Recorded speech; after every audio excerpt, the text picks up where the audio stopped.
আজকে ভারতের এক পত্রিকায় রিপোর্ট করেছে, আমার কাছে ওদের কার্ডপিসও সংরক্ষিত রেখেছি দলিল হিসাবে। দুই বন্ধু, একটা মুসলমান আর একটা হলো হিন্দু। এখন হিন্দু মুসলমানটাকে নিয়ে গিয়েছে মেডিকেলে, যে কোনো একটা বোঝ দিয়ে মেডিকেলে নিয়ে তাকে অজ্ঞান করে ওটিতে পাঠিয়েছে। ওটির মধ্যে সে তো অজ্ঞান, সে তো কিছু বলতে পারে না। তার সার্জারি করে তার গোপনাঙ্গ কেটে সেখানে অন্য জিনিস খনন করে তাকে লেডি বানিয়ে ছেড়েছে, মানে ট্রান্সজেন্ডার, মেয়ে হয়ে গিয়েছে। তো যখন তার হুঁশ এসেছে সে দেখে হায় রে, জিনিসপাতি তো নাই, অবস্থা তো খারাপ, আগে ছিল ছেলে হয়ে গেছে এখন মেয়ে। তো বাইরে যখন এসেছে তার বন্ধু তারে বলেছে, আরে আমি তোরে বিয়ে করবো এজন্য কাজটা করেছি, তোকে আমার সাথে বিয়ে বসতে হবে, কারণ আমি তোর উপর ক্রাশ খেয়েছি, না হলে তোরেও মারবো, তোর বাপ মায়েরও গুলি করে মারবো। আজকে পত্রিকায় পর্যন্ত এটা গড়িয়েছে। অবস্থা কতটা ভয়াবহ চিন্তা করেন। তো কতকাল আর গোলামি করে করে খুশি রাখবেন? এখন ঘুমের মধ্যে এসে আপনারে মারতে থাকবে। আপনি গরু কোরবানি করবেন, ধরে আপনারেও কোরবানি করে দিবে। মসজিদ ভেঙেছে, মাদ্রাসা ভেঙেছে। আরে বাবরি মসজিদের নাম সবাই জানি, তো বাবরি মসজিদের নামটা আর কি বলি? কয়শো মসজিদ ভেঙেছে, কয়শো মসজিদ। এক নরেন্দ্র মোদী তার বিগত 10 বছরে এর হিসাব এক আল্লাহ ছাড়া কেউ জানে। মাদ্রাসা এক আসামের মধ্যেই কত শত, ডজন বলি নাই, কত শত মাদ্রাসা ভেঙেছে, এর সঠিক হিসাব এক আল্লাহ ছাড়া কেউ ভালো জানে না। তো কিভাবে টিকবেন? মসজিদেও হামলা, মাদ্রাসায়ও হামলা, সব কিছুতে হামলা। তো আমাদের অবস্থাও তো খুব ভালো না। মাত্র তো ট্রেইলার শুরু হয়েছে, 1300 আলেমকে একসঙ্গে বন্দি করা, একসঙ্গে জুলুম করা। ব্রিটিশের পরে এই সাহস কেউ দেখায়নি। ব্রিটিশ যাওয়ার পর থেকে 2021 পর্যন্ত এই সাহস কেউ দেখায় নাই। সেটাও ঘটে গেছে, কিচ্ছু হয় নাই, কিচ্ছু না। মুসলমান 90% না 100%, ওইটা ধুয়ে পানি খান গিয়ে। 1300 আলেমের উপর জুলুম হয়েছে, কিচ্ছু হয় নাই, কেউ কিচ্ছু করে নাই। তা আগামী দিনে যদি মেরে ফেলে না, আপনি ভাববেন না হ্যাংকারেঙ্গা ত্যাংকারেঙ্গা, কিচ্ছু করবে না। 2 দিন পর্যন্ত আবেগ রাখবে, 3 নম্বর দিন সবাই ভুলে যাবে। যারা শহীদ হয়েছে ভুলে যাই নাই।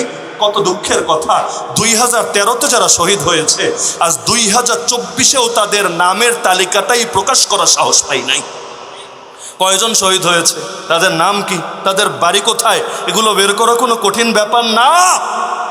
এগুলো বহুত হুজুররা জানেও, কিন্তু এই জাতিগতভাবে এটাকে প্রকাশ না করা, অথচ ওদেরকেও মরলে তার নামে রাস্তা বানায়, তার নামে উপন্যাস লেখে, তার নামে কবিতা লেখে। তো মরা মানুষগুলোর আর কিছু করতে পারি বা না পারি, নামগুলো তো অন্তত নিতে পারি। এই যে কোরবানি গেল, তাদের পরিবারের খেদমতগুলো তো অন্তত করতে পারি। তো এই কাজগুলো তো আমাদের দায়িত্ব ছিল।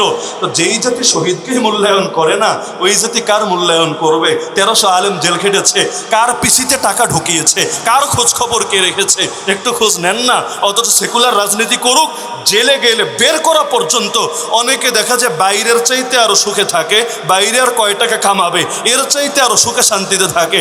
আর আমরা বড় বড় ফিগার যারা, তারাও দেখা যায় একেবারে পচে গলে শেষ হয়ে যায়, নাম নেওয়ারও কেউ থাকে না।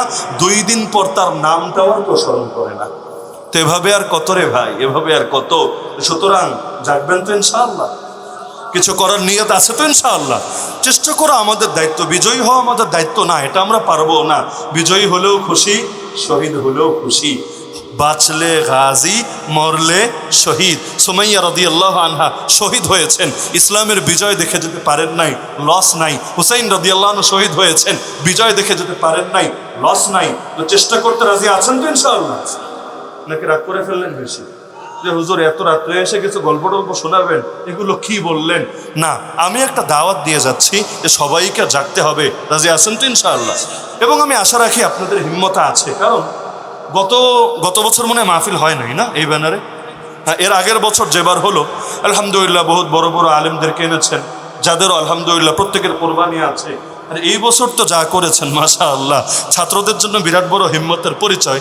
কারণ এতজন আলেমকে এক স্টেজে জমা করা, এটা বাংলাদেশের জন্য বড় টাফ ব্যাপার, বড় কঠিন ব্যাপার। তাও বৃষ্টির রিস্ক মাথায় নিয়ে প্রচণ্ড গরমের মধ্যে এই রাত 12:30 পর্যন্ত মাহফিল টিকিয়ে রাখা বড় কঠিন ব্যাপার। আমি আশা রাখি আগামী বছর এই মাঠে মাওলানা মামুনুল হক বয়ান করবেন। এবং আমার ধারণা যদি তিনি মাহফিল শুরু করতেন হয়তো এই মাহফিলেও তিনি থাকতেন। আমার ধারণা, বাস্তবতা আপনারা ভালো জানেন, যদি মাহফিল শুরু করতেন এই মাহফিলেও থাকতেন। তো যেটা যাওয়ার তো চলে গিয়েছে, আগামী বছর ইনশাআল্লাহ তিনি থাকবেন। কি হিম্মত আছে তো ইনশাআল্লাহ।